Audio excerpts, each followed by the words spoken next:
Hola, buen día para todos. Espero que hayan tenido una excelente semana y un buen cierre de la misma. Espero que todos en casa estén muy bien. Y bueno, tengo hoy el privilegio de compartir una vez más con ustedes el mensaje de la palabra de Dios.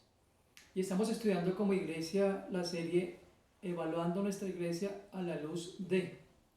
Y estamos haciendo un análisis que comenzó la semana pasada, hablando de cada una de las 7 iglesias descritas en Apocalipsis capítulo 2 y 3. Hace 8 días los que tuvieron la oportunidad de escuchar recordarán el mensaje a la iglesia de Éfeso y que fue un mensaje de mucha edificación y por supuesto de un reto de volver a ese primer amor.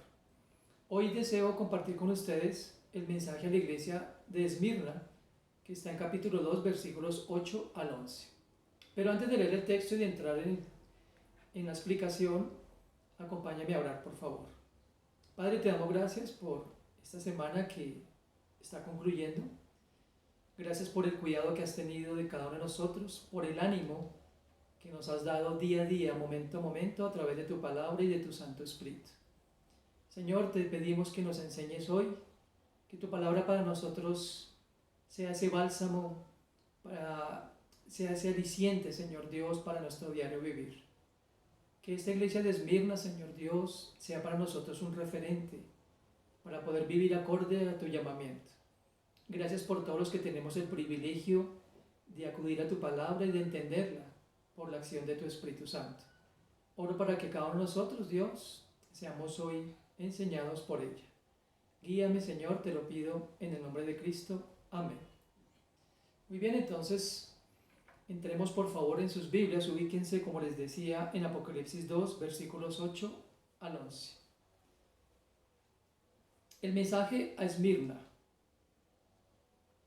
Y escribe al ángel de la iglesia en Esmirna, el primero y el postrero, el que estuvo muerto y vivió, dice esto: yo conozco tus obras y tu tribulación y tu pobreza, pero eres rico, y la blasfemia de los que se dicen ser judíos y no lo son, sino sinagoga de Satanás. No temas en nada lo que vas a padecer.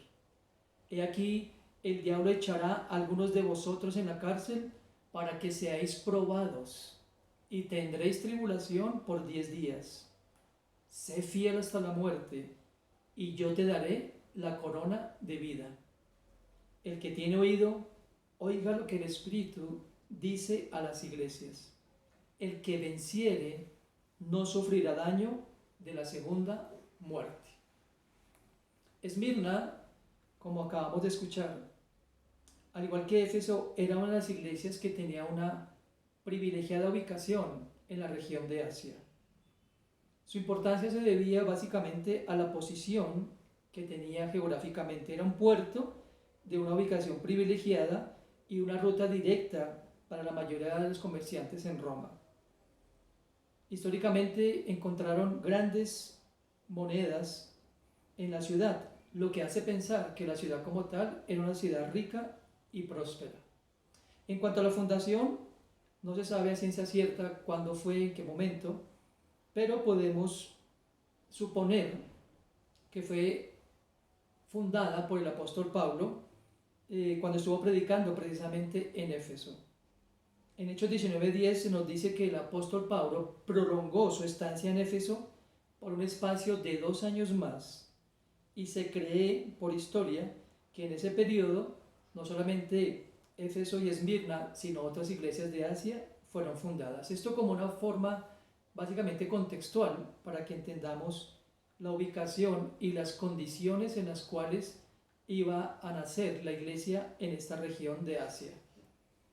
El mensaje de la iglesia de Esmirna yo lo he titulado Poder para perseverar. Vamos entonces a analizar cada uno de esos versículos y en primer lugar, ese poder para perseverar viene directamente del Señor.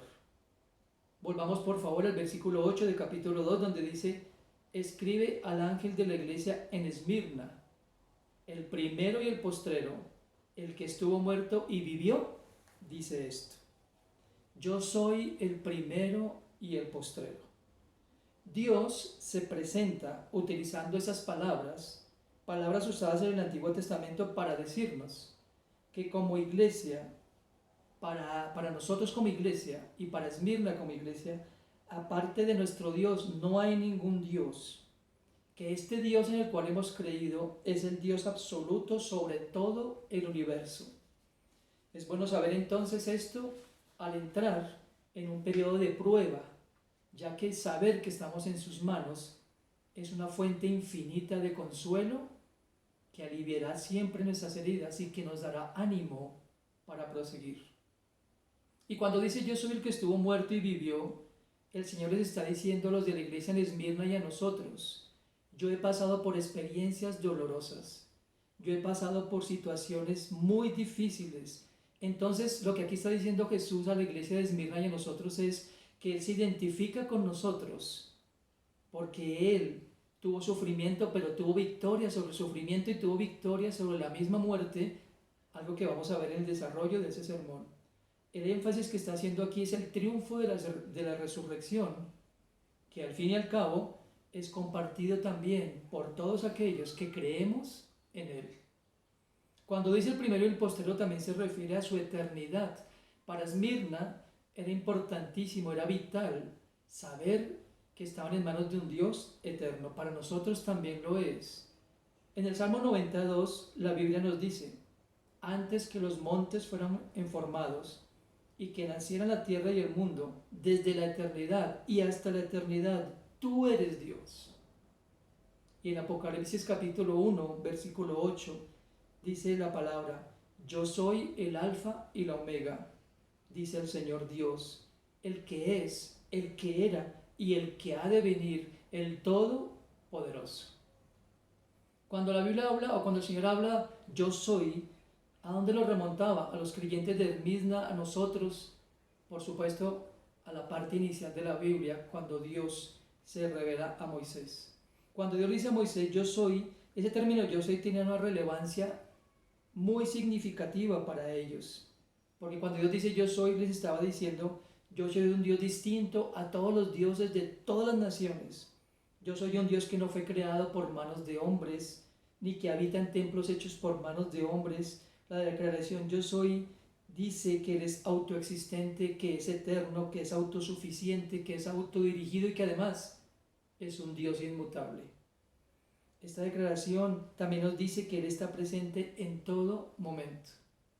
Miren qué manera tan hermosa de comenzar una palabra de ánimo para esta iglesia de Esmirna. Yo soy el primero, el que estaba muerto y vivirá. Dios ha estado presente, está presente y estará presente con nosotros como su pueblo, como lo ha estado con los antiguos y como estuvo con la primera iglesia naciente allá en Antioquía. Estaré con ustedes, y como le dijo David: aunque nosotros andemos en valle de sombra de muerte, no temeremos mal alguno, porque Dios está con nosotros. ¿Sabes quién nos está hablando hoy? Yo soy solamente un interlocutor, pero quien nos está hablando es Dios. Yo soy el mismo que te quiero hablar hoy. Yo soy el que vive, el que es y que será. En segundo lugar, ese poder nos fortalece ante las pruebas. Noten el versículo 9, voy a leerlo de nuevo, de Apocalipsis 2. Yo conozco tus obras y tu tribulación y tu pobreza, pero tú eres rico, y la blasfemia de los que se dicen ser judíos y no lo son, sino sinagoga de Satanás. Miren qué hermoso. Al igual que le dijera a los creyentes de Éfeso, el Señor dice aquí: yo conozco tus obras. ¿Cuáles eran las obras de Esmirna? ¿Cómo era esta iglesia de Esmirna? Voy a leerles un fragmento histórico también. Éfeso y Esmirna se parecían en que ambas eran ciudades importantes, como lo dije en la introducción. Pero en el año 26 después de Cristo, durante el reinado de Tiberio César, se había erigido un templo en honor al emperador, y todos los ciudadanos de Esmirna, excepto por supuesto los creyentes, adoraban al único y verdadero Dios. Esmirna fue conocida en el cristianismo primitivo por ser una iglesia fiel. Policarpo, del cual habla Juan, fue el obispo de la iglesia en Esmirna y fue alguien que fue fiel aún a estar expuesto a la muerte. La historia nos cuenta que Policarpo fue tan fiel que cuando fue llevado a ser ejecutado por el procónsul romano, ese procónsul le dice a Policarpo: maldice a tu Dios y te perdonaré la vida. Escuchen lo que dice Policarpo: 86 años hace que le sirvo al Señor y no me ha hecho ningún mal. Al contrario, me ha colmado de bienes. ¿Cómo puedo odiar y cómo puedo renegar a quien ha servido siempre a mi vida, al que es mi maestro, mi salvador y de quien espero mi felicidad? Qué palabras tan contundentes las de Policarpo, y por supuesto él fue uno de los mártires de esta iglesia. Por eso dice: yo conozco tus obras y tu tribulación. El Señor conocía exactamente cómo era la fe, una fe inquebrantable, una fe genuina, una fe a prueba de todo, una fe dispuesta a ir hasta la muerte. Yo quisiera detenerme aquí un minuto para preguntar: la fe que nosotros profesamos hoy, la fe que profesa usted, estimado amigo y amiga, ¿es una fe inquebrantable? ¿Es una fe que, si es puesta a prueba, aún en la tribulación, se mantiene fiel como se mantuvo Policarpo y los creyentes de la época? ¿Cuánto anhela el Señor ver una iglesia valiente hoy en día, que no se doblegue ante las pruebas, que no reniegue de su condición, sino al contrario, que permanezca fiel? En segundo lugar le dice: eres una iglesia pobre pero rica. ¿A qué se está refiriendo aquí el Señor? Como les decía al comienzo, las monedas encontradas y las grandes riquezas en la ciudad hablan de una ciudad rica económica y materialmente, pero pobre espiritualmente. Pero aquí el Señor le dice: eres rica, le está hablando a los creyentes, eres una iglesia rica porque tienes la riqueza en mi palabra, en mis promesas y en quién soy yo. ¿Saben? No hay una riqueza más grande para nosotros que el sabernos hijos de Dios, que el saber que somos herederos de su gloria, que el saber que estamos en su mano y que el saber que aún en medio del sufrimiento, como ya lo dije, Él está con nosotros y que Él estará con nosotros siempre. Podemos ser tal vez materialmente muy pobres. Aquí vemos dos cosas importantes. No siempre, como se predica muchas veces, todos los que somos hijos de Dios vamos a tener bonanza y vamos a tener grandes propiedades. No es que Dios esté en desacuerdo con eso, pero Dios ve las bendiciones y la prosperidad desde otra óptica. Para Dios, Esmirna era rica, no por lo que tenía tangiblemente, sino porque su corazón atesoraba el mensaje de la verdad, el mensaje de las Escrituras, y era algo que nadie les podía arrebatar, era algo que nunca perdería valor, y era algo que cultivaban para la eternidad. ¿Qué les parece eso? Ojalá nosotros tengamos esa misma actitud en medio del sufrimiento. Pero aquí dice el Señor y habla de un grupo, de un sector de esa iglesia, que dice que los blasfeman, los judíos que no son judíos. La iglesia en Esmirna había sufrido la tribulación por parte de los mismos judíos. Increíble.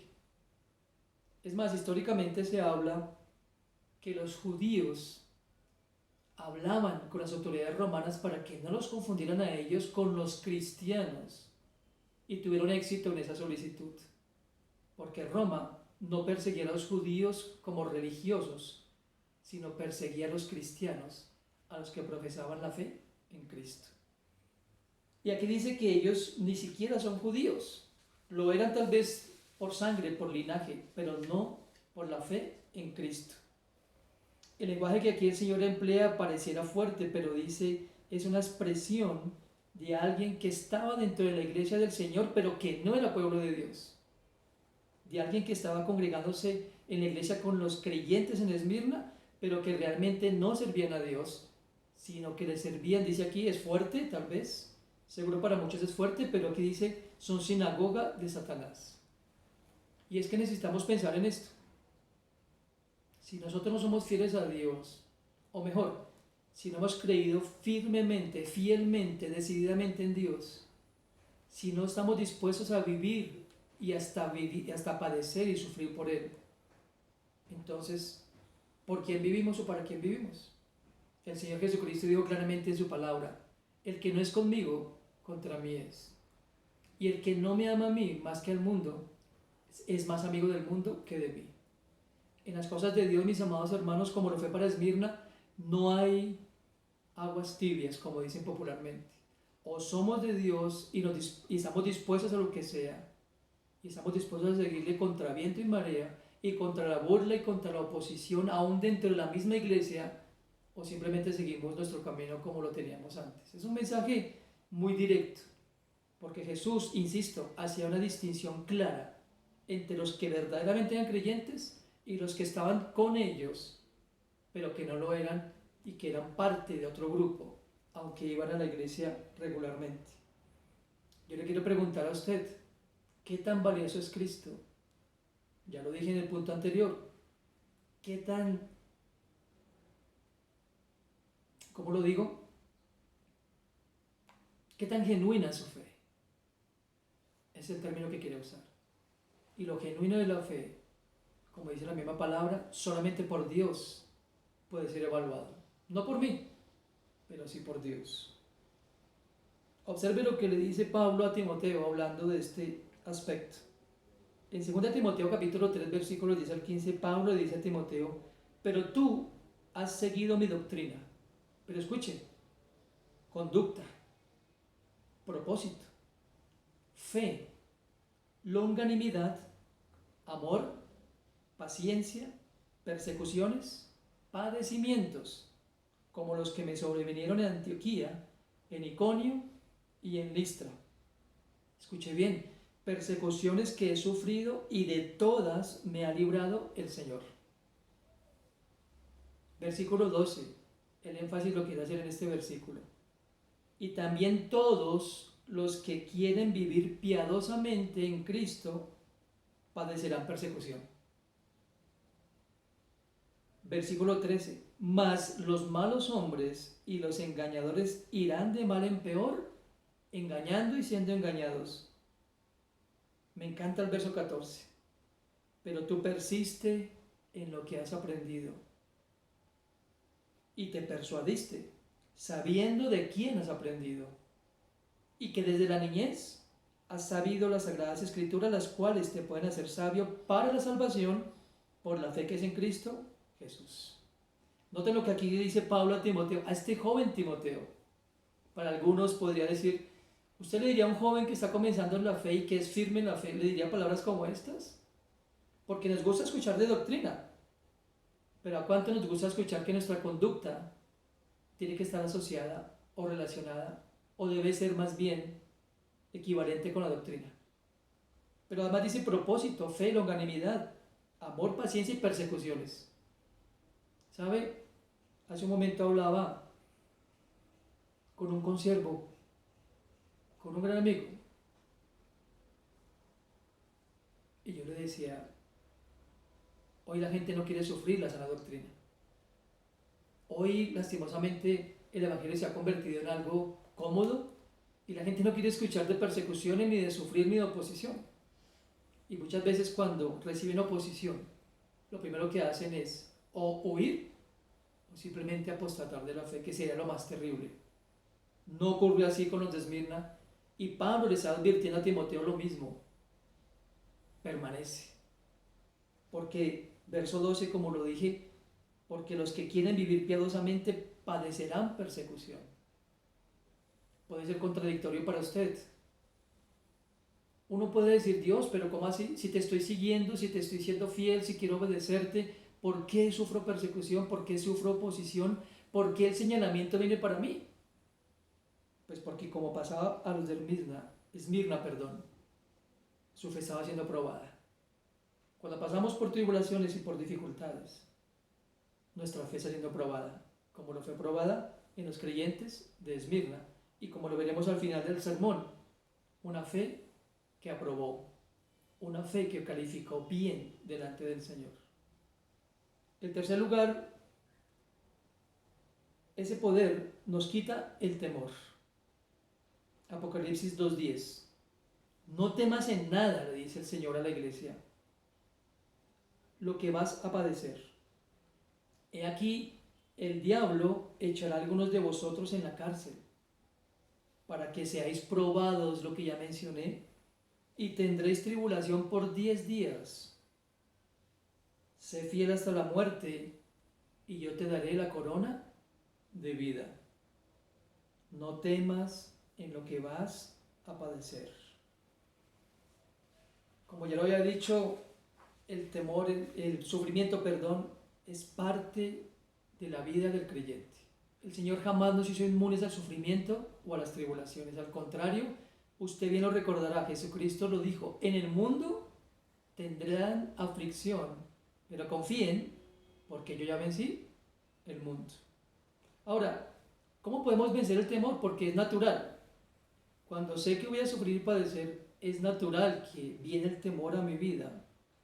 Pero el Señor dice, no temas. ¿Cómo puedo entonces vencer el temor? Sabiendo que el Señor tiene control. Noten aquí que dice, por 10 días tendrán tribulación. A menudo, no es siempre, pero a menudo Jesús o Dios nos dice, esta prueba es por un tiempo. Esta prueba no es para siempre. Y si fuera por mucho tiempo, ¿saben qué? El Señor nos dará la fuerza para soportar y resistir en medio de la prueba.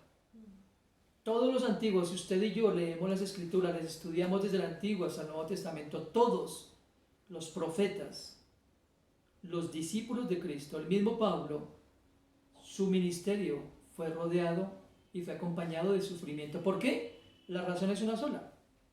Porque Satanás no está contento con lo que hacemos y con que seamos fieles a Dios. Él enfila todo su ejército de maldad para debilitarnos, para crear en nosotros contradicción en nuestra fe y para que abandonemos el camino. Esa es la forma en que Satanás obra y trató de hacerlo con Esmirna, pero por eso el Señor dice, no temas en nada lo que vas a padecer, eso es temporal, eso no es por mucho tiempo. Y me encanta esto porque cuando vemos en los antiguos, ¿cuáles fueron las palabras del Señor cuando le daba alguna comisión, alguna orden, alguna instrucción a alguno de los profetas? No temas porque yo estoy contigo.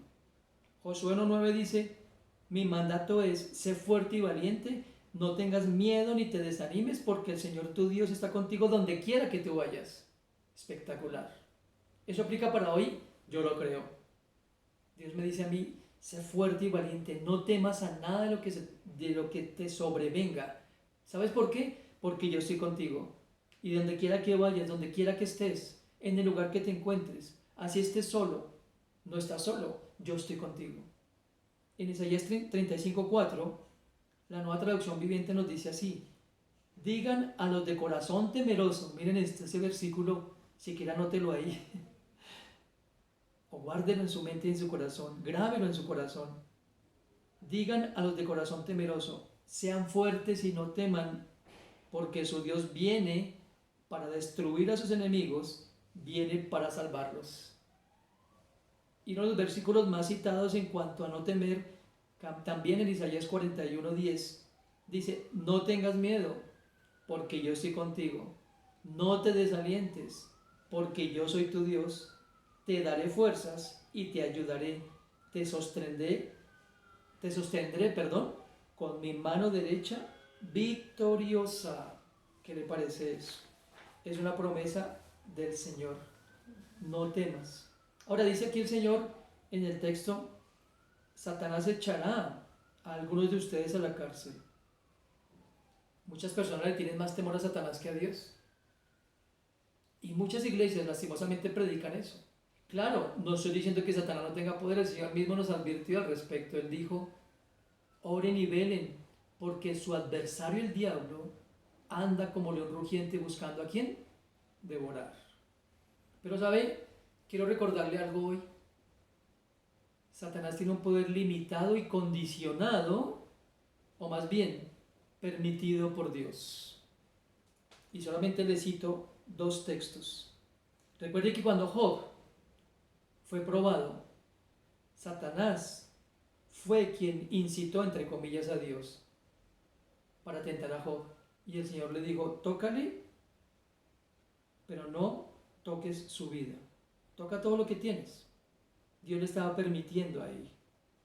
Es lo mismo que le dice el Señor a Abraham, por citar otro ejemplo, en Génesis 15, 13, 14. Ten por cierto que tu descendencia morará en tierra ajena, escuche eso, y será esclava allí. Estaba hablando de lo que pasaría después en el libro de Éxodo relatado. Y será oprimida por 400 años. Pero también a la nación a la cual servirán yo juzgaré, dice el Señor. Y después de esto ustedes saldrán con gran riqueza. ¿Lo cumplió el Señor? Por supuesto que lo cumplió. Porque en en Éxodo nos relata que el pueblo salió con gran riqueza de la tierra de Egipto. Pero era un paréntesis. Ahora, cuando también recordamos que el sufrimiento es parcial, es vital recordar que el sufrimiento es un camino hacia la gloria.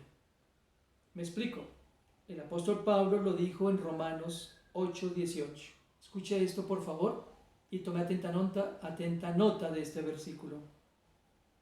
Pues tengo por cierto que las aflicciones del tiempo presente no son nada comparables con la gloria venidera que en nosotros ha de manifestarse. Mire esto. Pablo lo tenía más que claro. ¿Quién sino Pablo, que todo su ministerio lo llevó a cabo en una cárcel, en una prisión o siendo juzgado en continuas persecuciones? Y como lo veremos más adelante, los antiguos. Las pruebas, mis queridos hermanos y amigos, ponen al descubierto si nuestra fe es o no genuina. Los falsos creyentes no permanecerán al enfrentar la persecución.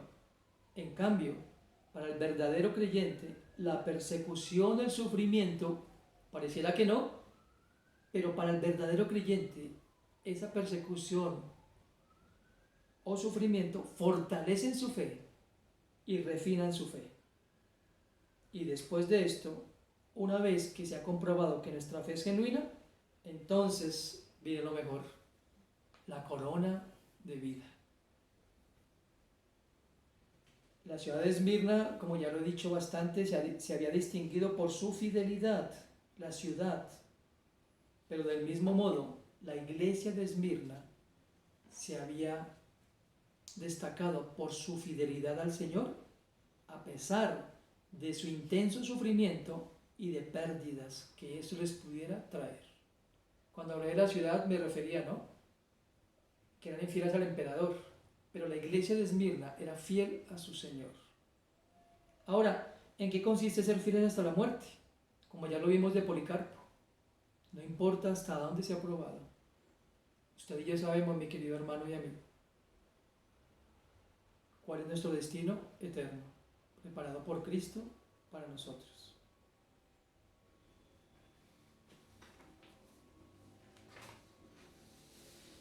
En 2 Timoteo 4, 5, 8, escuche lo que le dice Pablo a Timoteo también. Pero tú debes mantener la mente clara en toda situación. Tome nota también de ese texto, de ánimo. No tengas miedo de sufrir por el Señor. Ocúpate en decirles a otros la buena noticia y lleva a cabo todo el ministerio que Dios te dio. En cuanto a mí, mi vida ya fue derramada como una ofrenda a Dios. Se acerca el tiempo de mi muerte. Versículo 7. He peleado la buena batalla, he terminado la carrera y he permanecido fiel. Ahora me espera el premio, la corona de justicia, que el Señor, el juez justo, me dará el día de su regreso. Y el premio no es solo para mí, sino para todos los que esperan con anhelo su venida. ¿Puedes imaginarse? Cuando comparamos los sufrimientos de este tiempo, las aflicciones de este mundo, pero las comparamos con lo que recibiremos, podemos mirar entonces la aflicción como la miró el apóstol Pablo, como algo temporal. Me gusta muchísimo como lo dice en la carta a los Corintios. Esta leve tribulación momentánea produce en nosotros un cada vez más eterno peso de gloria. Es impresionante como Pablo dice, esta leve tribulación, todo el tiempo preso en su ministerio, y como ya lo leímos, todo el tiempo en prueba, pero dice que es leve. ¿Por qué es leve? Básicamente porque lo estaba comparando con lo eterno. Mis amados amigos, pidámosle al Señor con devoción, ayúdame a mirar la prueba, primero como una manera de que mi fe sea perfeccionada, pero ayúdame en la prueba a mirarte más a ti y a mi destino eterno, porque mi destino eterno nada que ver con lo que estoy viviendo en esta tierra. Por eso el llamado a Esmirna es hasta la muerte. Hermanos, amigos, la muerte no es algo que debamos lamentar. La muerte es el mejor estado para nosotros, porque estaremos ausentes de este mundo, pero presentes en Cristo. Bueno, eso es parte de otro sermón que ojalá en otra oportunidad podamos compartir. Y el cuarto y último punto, el poder que persevera nos da esperanza. Versículo 11. El que tiene oído, oiga lo que el Espíritu dice a las iglesias. El que venciere, escuchen, no sufrirá daño de la segunda muerte. Sé fiel hasta la muerte. Leímos en el texto anterior. Recuerda, el Señor fue fiel y quiere que seas fiel hasta la muerte. Y me gusta mucho esto porque me recuerda palabras de Cristo. ¿Quién si no fue Cristo fiel hasta la muerte? Y quiero citar lo que Él, en la oración que hiciera por sus discípulos, dijo en Juan 17, versículo 1, y luego el 4 y el 5. Jesús miró al cielo y dijo, Padre, ha llegado la hora. Glorifica a tu Hijo para que Él a su vez te dé la gloria a ti. Y el verso 4 y 5 dicen, yo te di la gloria aquí en la tierra, al terminar la obra que me encargaste. Ahora, Padre, llévame la gloria que compartíamos antes de que comenzara el mundo. Jesús fue fiel. Él les aseguró a los creyentes de Esmirna y ahora nos dice a nosotros que no sufriremos daño en la muerte segunda. Ustedes saben muy bien que la muerte segunda es cuando venga el juicio, relatado ahí mismo en Apocalipsis 20, cuando el Señor dice por medio de Juan que Él llamará a todos los muertos de todos los tiempos y los llamará a su presencia. Y cada uno recibirá lo que sus obras merecen. Que a nosotros, a los hijos de Dios, dice en este texto, no sufriremos esa muerte porque ya Él nos dirá a nosotros, bien, siervo fiel, entra en el gozo de tu Señor. Pero los que no estaban escritos en ese libro de la vida, tristemente dice el texto, serán lanzados al lago de fuego que arde con azufre. ¿Vale la pena perseverar, hermanos? ¿Vale la pena permanecer fieles a pesar del sufrimiento? Desde luego que sí. Para mí no hay incentivo mayor que este, de poder saber que si vivimos y padecemos por la causa de Cristo, nada más ni nadie más que Cristo nos dirá, fuiste fiel hasta la muerte. Entonces, lo que hemos visto en ese sermón básicamente son esas cuatro cosas. El poder que nos da o que recibe la iglesia de Esmirna. Primero, provenía directamente del Señor. Segundo, era un poder que los ayuda a perseverar en medio de las pruebas. En tercer lugar, era un poder que los ayudaba a ser fieles. Y en cuarto lugar, era un poder que les daba la esperanza para lo eterno, para lo que realmente tiene significado. En esta carta de ninguna forma se señala que la iglesia tuviera algo de que arrepentirse. Pero es una carta hermosa, es un texto hermoso porque Jesús lo que hace es destacar su fidelidad. Entonces, el sufrimiento tiene para nosotros una forma muy peculiar de recordarnos cuáles son las cosas realmente importantes, animándonos a depender radicalmente de Dios y purificando nuestra obediencia a la voluntad de Él. En todo caso, para estar preparados adecuadamente para enfrentar el sufrimiento, es imprescindible que conozcamos primero el corazón de Dios, para que cualquiera que sea nuestro dolor, podamos entenderlo en vista de su amor por nosotros y compartiendo la cruz que Él dice que debemos tomar. Le invito para que oremos al Señor y que en medio de las pruebas Él sea nuestra fuerza, nuestra fortaleza y nuestro pronto auxilio. Pero también pidámosle que prepare nuestros corazones y que en medio de la oposición, de la persecución, aún podamos glorificarle, aún si es el caso, con nuestra propia muerte.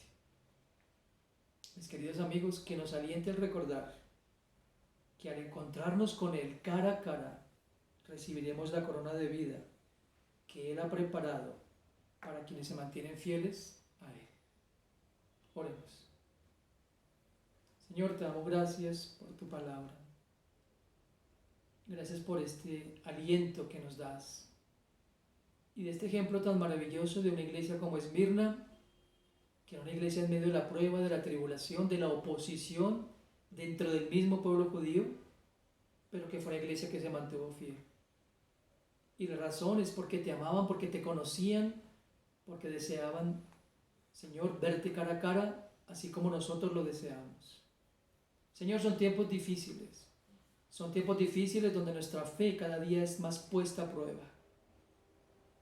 Donde vemos que el mundo cada día se debate más y más en las cosas tangibles y materiales. Y donde tristemente, Señor, la iglesia ha divagado muchos en su fe. Ayúdanos, Dios, a permanecer fieles, como le dijeras tú a la misma iglesia y como el apóstol Pablo, por inspiración de tu Espíritu, animó a Timoteo. Que los que queremos vivir piadosamente padeceremos persecuciones. Es algo que a veces no entendemos, pero que tenemos que enfrentar. Pero que seamos fieles hasta la muerte y no veremos la segunda muerte, porque ya, Señor, tú tienes un galardón, que es la vida eterna, Señor. En cuanto a nosotros, que también podamos, Señor, perseverar en esa fe, convencidos de que la retribución viene de parte tuya. Qué mejor que escuchar esas palabras, Señor, cuando estemos delante de tu trono. Es lo que yo deseo, es lo que yo más anhelo, Señor. Es escucharte a ti decir: buen siervo fiel, en lo poco fuiste fiel, en lo mucho te pondré. Entra en el gozo de tu Señor. Porque, Señor, no es que yo espere dádivas, pero solo quiero ser hallado por ti fiel.